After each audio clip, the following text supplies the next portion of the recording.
ചേട്ടാ എങ്ങനെയുണ്ട് ബോർഡ്? അടിപൊളിയല്ലേ? ആദ്യം ബോർഡ് നേരെ വൈ, എന്നിട്ട് പറയാം അടിയാണോ പൊളിയാണോ എന്ന്. നിനക്കെങ്കിലും ഒരു വാക്ക് പറഞ്ഞുകൂടായിരുന്നോ? പിടിക്കാം. ഇപ്പോഴോ? നീ ഇനി പിടിക്കണ്ട. ഇപ്പൊ എങ്ങനെയുണ്ട്? ബോർഡ് കണ്ടാൽ അറിയാം നാടകം കലക്കും. കുറുപ്പേട്ടോ, അവിടെ അടുത്ത നാടകമായി ബോർഡ് വെച്ചു ബാങ്കിന്റെ മുമ്പിൽ. ഡിസൈൻ എങ്ങനെയുണ്ട്? കുഴപ്പമില്ല. എന്റെ പടം വന്നപ്പോ ഒരു ലുക്കുണ്ട്. എന്റെ പടം കൂടി ഇവിടെ വച്ചിരുന്നെങ്കിൽ നിന്റെ ഗ്ലാമർ പോയെന്നെ. അതുകൊണ്ടാ ഒരു നടിയുടെ പടം വരച്ചു ചേർത്തത്. അതെന്തായാലും നന്നായി. ഇപ്പൊ ഒരു വൃത്തിയുണ്ട്. നിന്റെ പടം വന്നിരുന്നെങ്കിൽ ഈ കല്യാണ ചെറുക്കന്റെ പുറത്ത് കാക്ക തൂറിയ പോലെ ഇരുന്നേ. ഇതുപോലെ ഇതുപോലെ ഇതുപോലെ സ്വപ്നം വേണ്ട.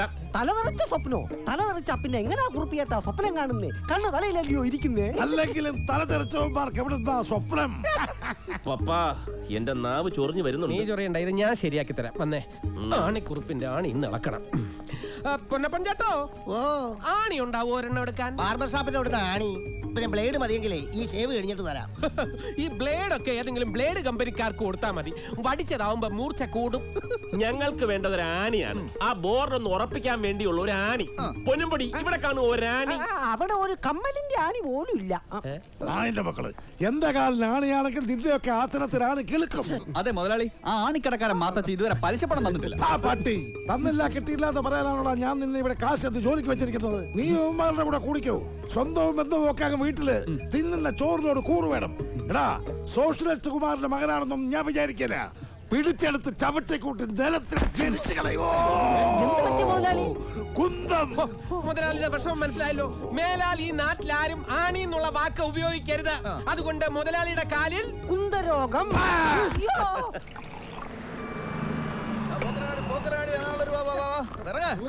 അങ്ങോട്ട് ഇറങ്ങ്. കുറുപ്പേട്ടാ, കുറുപ്പേട്ടാ ഒന്നിങ്ങോട്ട് വന്നേ. എന്താടി? ദേ ഓമനക്കുട്ടന്റെ നാടകത്തിൽ അഭിനയിക്കുന്ന നായിക വരുന്നു. എവിടെ? ദേ ആ ബസ്സില്. നടി കൊള്ളാവല്ലോ. കഴിഞ്ഞ തവണ ഏതോ ഒരു തള്ളയായിരുന്നില്ലേ? ഇതേതോ കൊച്ചെന്നറിയോ കുറുപ്പേട്ടന്? ഇല്ല. നമ്മുടെ മിൽമ ഗിരിജയുടെ മോളാ.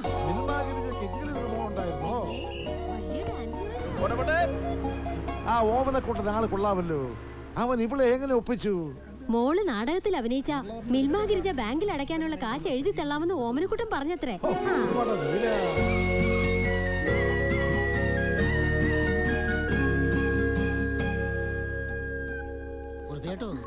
മിൽമാഗിരിജയുടെ മോളാണെങ്കിൽ എന്താ, ആളൊരു നല്ല സുന്ദരിക്കുട്ടി തന്നെയാണേ. നമസ്കാരം. എന്നെയാണോ നോക്കിയത്? എന്നെ ആയിരിക്കും. ആ അത് ശരി. നീ എന്റെ മുകളിൽ കൂടെ ലൈൻ വലിക്കുകയാണല്ലേ? അവൻ വലിക്കട്ടെ കുറുപ്പേട്ടാ, പ്രായം അതല്ലേ, നമുക്കത് കണ്ടെങ്കിലും രസിക്കാം. ഏട്ടൻ കൊണ്ടുവന്ന പെണ്ണിനെ തന്നെ കൊളുത്തി വലിക്കണം. നാണമില്ലല്ലോടാ. എടാ, വായി നോക്കി നിൽക്കാതെ പോയി കളക്ഷൻ എടുത്തിട്ട് പാടാ.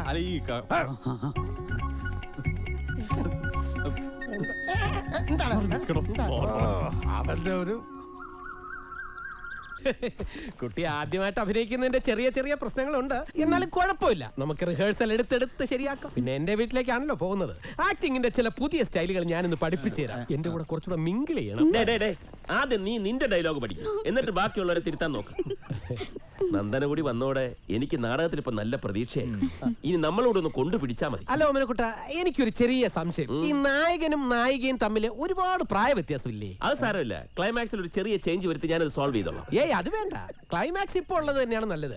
വേണമെങ്കിൽ നായകന്റെ വേഷം ഞാൻ ചെയ്യാം. അപ്പൊ പിന്നെ നാടകമേ മാറ്റേണ്ടി വരും. അത് ശരിയാ, ഇവിടെ കോമഡി ചെയ്യാൻ ഞാൻ മാത്രമല്ലേ ഉള്ളൂ, വേറെ ആരുമില്ലല്ലോ. വരൂ നന്ദനെ, സമയം ഒരു. എങ്ങോട്ട് പോകുന്നു? എന്റെ വീട്ടിലേക്ക്. നന്ദന സാധാരണ നടിമാരെ പോലെ അല്ലാത്തതുകൊണ്ട് ചപ്പാത്തിയും ചിക്കനും വേണമെന്ന് ഞാൻ ബിന്ദുവിനോട് പ്രത്യേകം പറഞ്ഞിട്ടുണ്ട്. നീ പേടിക്കണ്ട, ചിക്കന്റെ ചെലവ് ബാങ്കിന്റെ കണക്കിൽ പെടുത്തൂല. എല്ലാ വർഷവും അതൊക്കെ എന്റെ പോക്കറ്റിൽ നിന്ന്. എന്നാൽ ഇനി മുതൽ അങ്ങനെ ഒരു നഷ്ടം നീ സഹിക്കണ്ട. നന്ദന വരൂ, നമുക്ക് പോവാം. ഈ പാതിരാത്രിക്ക് അതിനെ എന്റെ വീട്ടിൽ കൊണ്ടാക്കാൻ പോവാണോ? വഴി വളരെ മോശം, വല്ല പാമ്പും കടിക്കും. നന്ദനെ ഞാൻ എന്റെ വീട്ടിലേക്കാ കൊണ്ടുപോകുന്നത്. ആ വഴിയിലൊന്നും പാമ്പില്ല. വഴിയിൽ എന്തിനാ? വീട്ടിലില്ലേ രാജവെമ്പാല, ലംബോദരം പിള്ള. ഈ കൊച്ചിനെ അങ്ങേര് വീട്ടിൽ കയറ്റുമെന്ന് എനിക്ക് തോന്നുന്നില്ല. അതല്ല, ഞാൻ നോക്കിക്കൊള്ളാം. നന്ദന വാ. Good night. Okay, good night. Good night sir. Local നടിമാര് വരുമ്പോ കൊണ്ടുപോയി പാർപ്പിക്കാൻ ഞാൻ വേണം. അല്പ വർക്കത്തുള്ള ഒരെണ്ണം വന്നപ്പോ സൽക്കരിക്കാൻ എത്ര പേര്? പോട്ട് പപ്പൻ ചേട്ടാ, നിങ്ങൾക്ക് അത്ര ആശ്വാസമായില്ലേ? നിനക്ക് എന്റെ വിഷമം മനസ്സിലാവില്ല. എന്റെ ആത്മാർത്ഥത അവൻ ചോദ്യം ചെയ്തത്. എന്തെല്ലാം പ്രിപ്പറേഷൻസ് ആയിരുന്നു. ഗോവിന്ദൻകുട്ടി പീഡിപ്പിച്ചു, യമ്മൻ നമ്പ്യാർ പീഡിപ്പിച്ചു, ഉമ്മർ പീഡിപ്പിച്ചു, ജാസ് പ്രകാശ് പീഡിപ്പിച്ചു, ബാലൻ കെ നായർ പീഡിപ്പിച്ചു. അതൊക്കെ സിനിമയിൽ അന്നൊക്കെ ഭീകര ബലാത്സംഗങ്ങളായിരുന്നു. പക്ഷെ ഇന്നോ മിണ്ടിയാലും മൂളിയാലും തൊട്ടാലും പിടിച്ചാലും എന്തിന് ഒന്നറിയാതെ പെടുത്തുപോയാൽ പോലും പീഡനമാണ്. പോരാത്തതിന് 50% സ്ത്രീ സംവരണവും. ഇന്ത്യയിലെ ആണുങ്ങൾക്ക് മുഴുവനും ഇപ്പോൾ പീഡനകാലമാണ്. അതെ. അതിനിടക്ക് പോക്കരങ്ങാടി എന്ന ചെറിയ രാജ്യത്ത് ചെറിയ സഹകരണ ബാങ്കിന്റെ ചെറിയൊരു മാനേജറായ ഓമനക്കുട്ടൻ ചെറിയൊരു പെൺകുട്ടിയെ നാടകത്തിൽ അഭിനയിപ്പിച്ച് പീഡിപ്പിക്കാൻ ശ്രമിച്ചെന്ന വാർത്ത നാട്ടുകാരറിഞ്ഞാൽ എന്റെ രാഷ്ട്രീയ ഭാവി എന്താകും? നാളെ കേരളത്തിന്റെ മുഖ്യമന്ത്രിയാകേണ്ടേ? അല്ല, ഈ പഞ്ചായത്തിന്റെ മുഖ്യ മെമ്പറെങ്കിലും ആകേണ്ട ആളാണല്ലോ ഞാന്. അച്ഛൻ എന്താ ഒന്നും മിണ്ടാത്തെ? ഒരു പാവം പെൺകുട്ടിയെ തെറ്റായ വഴിക്ക് നയിച്ചിട്ടാണോ ബാങ്കിന്റെ കടം വിട്ടണ്ടേ അല്ലേ?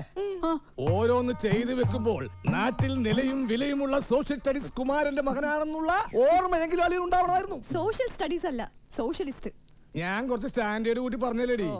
നിങ്ങളൊക്കെ എന്തെല്ലാം പറഞ്ഞാലും ഓമനക്കുട്ടനെ എനിക്കറിയാം. അവന്റെ ഭാഗത്തുനിന്ന് ഒരു പിഴവ് ഉണ്ടാവുകയില്ല. അല്പം നാടകഭ്രമം ഉണ്ടെങ്കിലും എന്റെ മോൻ നന്മയുള്ളവനാ. ആലിയൻ ചിലപ്പോ നന്മ നിറഞ്ഞ ശ്രീനിവാസനായിരിക്കും.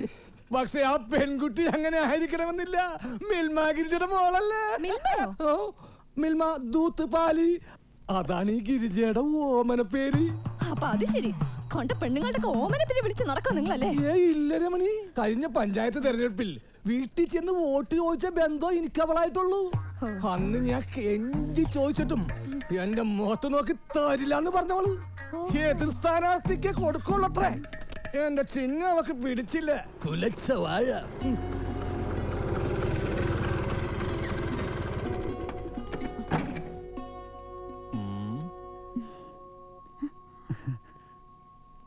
വരൂ. അച്ഛാ, ഇത് എന്റെ നാടകത്തിൽ അഭിനയിക്കാൻ വന്ന കുട്ടിയാ, നന്ദന. ഇന്നൊരു ദിവസത്തേക്ക് നന്ദന ഇവിടെ താമസിപ്പിക്കണം. വെളുപ്പിനെ എഴുന്നേറ്റ് പോയിക്കൊള്ളൂ. അച്ഛനെന്തിനാ എന്നെ നോക്കുന്നേ? രാത്രി അഭയം ചോദിച്ചു വരുന്നവരെ ഇറക്കി വിടാനൊന്നും ഞാൻ ഒരിക്കലും പറയില്ല. അഭയമാ? ഇവിടെ ആരും അഭയം തേടി വന്നൊന്നുമല്ല. നന്ദനക്ക് ഈ വീട് സ്വന്തം വീട് പോലെ കരുതാമെന്ന് പറഞ്ഞ് ഞാൻ കൂട്ടിക്കൊണ്ട് വന്നാ. എന്താ രമണി, നിനക്കൊരു കനം? എന്ത് കനം? ആ, കഴിഞ്ഞ മാസം ശമ്പളം കിട്ടിയപ്പോ നിനക്കൊന്നും തന്നില്ലല്ലോ. നാ, ഒരു സാരി വാങ്ങിച്ചോ. അയ്യോ, 500 രൂപയുടെ സാരിയോ? ഏട്ടൻ്റെ ഒരു സ്നേഹം. കുട്ടിയുടെ പേരെന്താ പറഞ്ഞേ? ചന്ദനെന്നോ? നന്ദന. രണ്ടും നല്ല പേരാ. ഏട്ട ധൈര്യമായിട്ട് വെക്കോ. ഇവളുടെ കാര്യം ഞാൻ ഏറ്റു. മാമളെ, നമുക്ക് ഡ്രസ്. എന്നാ ഞാൻ ഇറങ്ങട്ടെ അച്ഛാ. ഇതുപോലെ റിഹേഴ്സലുള്ള ദിവസം നന്ദനെ ഞാൻ ഇവിടെ കൊണ്ടുവന്നാക്കും. അതിലെന്താ, നിന്റെ വീടല്ലേ? പോട്ടെ അളിയാ. അല്ല അറിയാ, പാർട്ടിയുടെ ഏരിയ സമ്മേളനത്തിന്റെ പിരിവ് തുടങ്ങിയിട്ടുണ്ട്. ഏത് പാർട്ടി? UVWI. UVW? അപ്പൊ XYZ കൂടെ ആവുമ്പോ ഇംഗ്ലീഷിലുള്ള എല്ലാ അക്ഷരങ്ങളും ആവുമല്ലോ.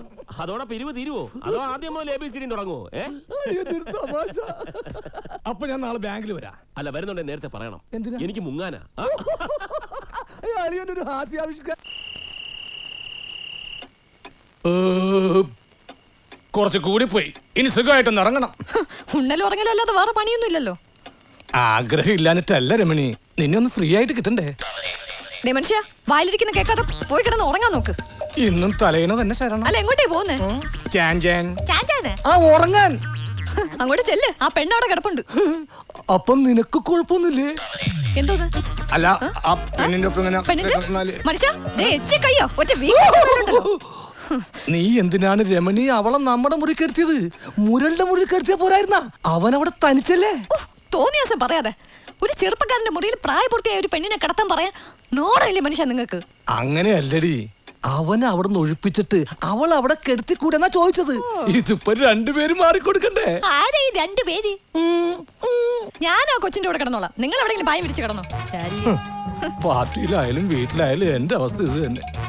എന്നും പുറത്ത്. കാലപുരിക്ക് അയക്കുകയാണെങ്കിൽ ഞങ്ങളെ ഒരുമിച്ച് അയക്കണം. കാലപുരിക്ക് അയക്കുകയാണെങ്കിൽ ഞങ്ങളെ ഒരുമിച്ച് അരുത് കാലപുരിക്ക്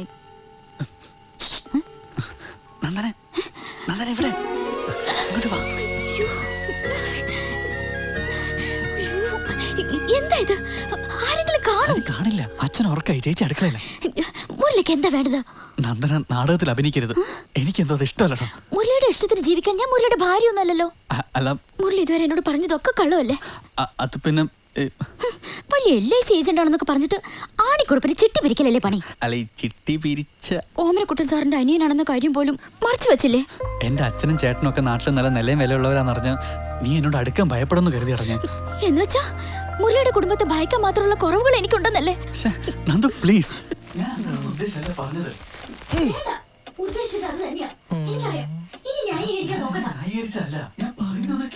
ഓമനക്കുട്ടൻ സാറിന്റെ അനിയനാണ് മുരളി എന്ന് അറിഞ്ഞിരുന്നെങ്കിൽ ഒരിക്കലും ഞാൻ അദ്ദേഹത്തിന് മുമ്പിൽ പോലും വരില്ലായിരുന്നു. പറ്റിയത് പറ്റി. ഇനി എന്തെങ്കിലും ഒഴിവുകഴിവ് പറഞ്ഞ് നന്ദൻ ഇരുന്ന് പിന്മാറും. ഇല്ല മുരളി, ഒരു നാടകത്തിൽ അഭിനയിക്കാന്ന് ഞാൻ വാക്ക് പറഞ്ഞു പോയി. ഇനി ഞാൻ പിന്മാറി അത് ചതിയായി പോവും. ഒന്നും കാണാൻ പറ്റുന്നില്ല. ഇതിനൊരു താക്കോൽ പഴുത് പോലുമില്ലേ? പഴയ വാതിലല്ലേ, കാരണന്മാർക്ക് ഈ ബുദ്ധിയൊന്നും ഉണ്ടാവില്ലല്ലോ. മനുഷ്യ, നിങ്ങൾക്ക് നാണല്ലേ ഒരു പെണ്ണ് കിടക്കണ മുറിയിൽ ഇങ്ങനെ ഒളിഞ്ഞു നോക്കാൻ? അയ്യോ രമണി, ഞാൻ ഒളിഞ്ഞു നോക്കിയതല്ല. പിന്നെ കുനിഞ്ഞു നോക്കിയതോ? ദയവായിട്ട് എനിക്കിത് കാട്ടി തന്നത്. വീട്ടിനകത്ത് ഇതാണ് സ്ഥിതിയെങ്കിൽ നിങ്ങൾ വെളിയിൽ ഇറങ്ങിയാൽ എന്തൊക്കെ തോന്നിയാസങ്ങൾ ചെയ്യുന്നുണ്ടാവും. എന്റെ ഗുരുവായൂരപ്പ, എന്റെ ഒരു തലയിലെടുത്ത് ഇതായി പോയല്ലോ.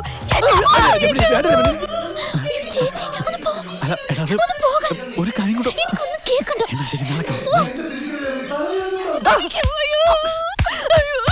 എന്റെ രമണി, നീ നാറ്റിക്കല്ലേ? ആ കൊച്ചു ആരോ ഒരുത്തനായിട്ട് സംസാരിക്കുന്നത് കേട്ടിട്ടാ ഞാൻ നോക്കിയത്.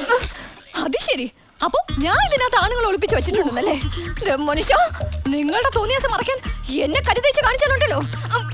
എന്റെ രമണി, നീ ആണുങ്ങളെ ഒളിപ്പിച്ച് വെച്ചിട്ടെന്ന് ഞാൻ പറഞ്ഞിട്ടില്ല. പിന്നെ ആ കൊച്ചു പോക്കറ്റിൽ ഇട്ടോണ്ട് വന്നോ? എന്റെ ഈശ്വര, എന്റെ നിഷ്കളങ്കത എങ്ങനെയാണ് പറഞ്ഞ് മനസ്സിലാക്കേണ്ടത്? രമണി, നിന്നാണ് അല്ല എന്നാണ് സത്യം. അവൾ ആരുമായിട്ടും സംസാരിച്ചു. ഞാൻ നോക്കും. നിങ്ങൾ പറഞ്ഞതെങ്ങനെ കള്ളമാണെങ്കിൽ എനിക്ക് ഭ്രാന്ത് വന്നാൽ എന്താ ചെയ്യുന്ന അറിയാലോ?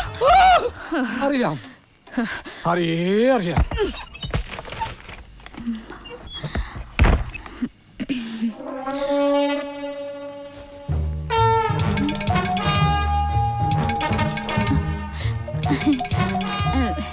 എന്താ ചേച്ചി നോക്കുന്നേ? ഏയ് ഒന്നുമില്ല. അല്ല, നിനക്ക് ഈ ഒറ്റയ്ക്കിരുന്ന് സംസാരിക്കുന്ന സ്വഭാവം ഉണ്ടോ? ഞാൻ ഈ നാടകത്തിലെ ഡയലോഗ് പറഞ്ഞു പഠിക്കായിരുന്നു ചേച്ചി. ഓ, അത് ശരി. അപ്പൊ അതായിരിക്കും അങ്ങേര് കേട്ടത്. ആ, ഇന്നിനി നാടകം പഠിച്ചൊക്കെ മതി. കിടന്ന് ഉറങ്ങാൻ നോക്ക്. ബാക്കിയുള്ളവർക്കും കൂടെ ഒന്ന് നടു നോർക്കണം.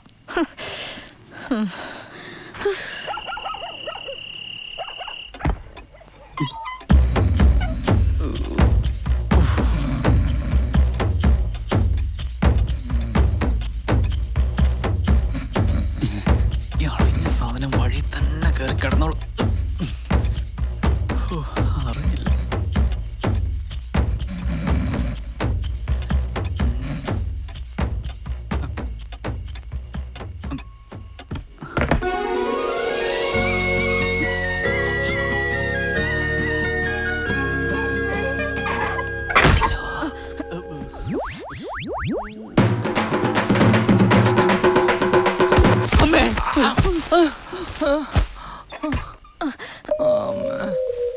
ഈശ്വര, ഈ മനുഷ്യനെ കൊണ്ട് ഞാൻ തോറ്റു.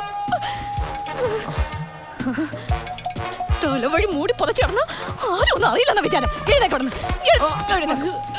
എന്താ രമണി കാണിക്കുന്നത്? നീയാണ് ചവിട്ടിയത്. എന്താ ചവിട്ടെ? ഞാൻ ചവിട്ടാൻ പോണേ ഉള്ളൂ. ഇങ്ങോട്ട് വാ മനുഷ്യ. അറിയല്ലേ? അയ്യോ, ഇറങ്ങ്. എന്റെ രമണി, ആ കൊച്ചുകൾ പുറകെ കാണൂല. നമ്മൾ പുറത്ത് കിടന്നാലും നിന്നെ അടുത്ത് കാണാതാവുമ്പോൾ നമുക്ക് കാര്യം മനസ്സിലാവൂലേ? വെറുതെ എന്റെ വാതിലെടുക്കണം കേൾക്കരുതേ. ഇങ്ങോട്ട് ഇറങ്ങും മനുഷ്യ. എനിക്ക് വാതിലടക്കണം. വാതിലടക്കാനാ? ഈ എന്തിനാണ്? അല്ലാതെ പിന്നെ എന്ത് ധൈര്യത്തിലാ നിങ്ങൾ അതിനകത്ത് കിടത്തേണ്ടത്? ഞാനൊന്നും കണ്ടില്ലെന്നാണ് വിചാരം. നീ എന്ത് കണ്ടെന്നാണ്? അതെ, ഞാൻ നേരെ വിളിക്കുമ്പോ പറഞ്ഞുതരാം. ഇപ്പൊ ഇങ്ങോട്ട് ഇറങ്ങും മനുഷ്യ. പുറത്ത് കിടന്ന പേടിയാവുന്നു. രമണി, ഞാൻ നിന്റെ ഭർത്താവാണ്, അത് നീ മറക്കരുത്. ഒരു ഭർത്താവ് വന്നിരിക്കുന്നു. ഞാൻ പിന്നെയും പുറത്തായി. ഇങ്ങനെ ഒരു ഭർത്താവിനെ വേണോ വേണ്ടെന്ന് എനിക്കൊന്ന് ആലോചിക്കണം. അങ്ങോട്ട് നീ കടവച്ചേ. ബാക്കിയുള്ളവരുടെ ഉറക്കം കെടുത്തി പോത്തോലെ കിടന്ന് ഉറങ്ങണം.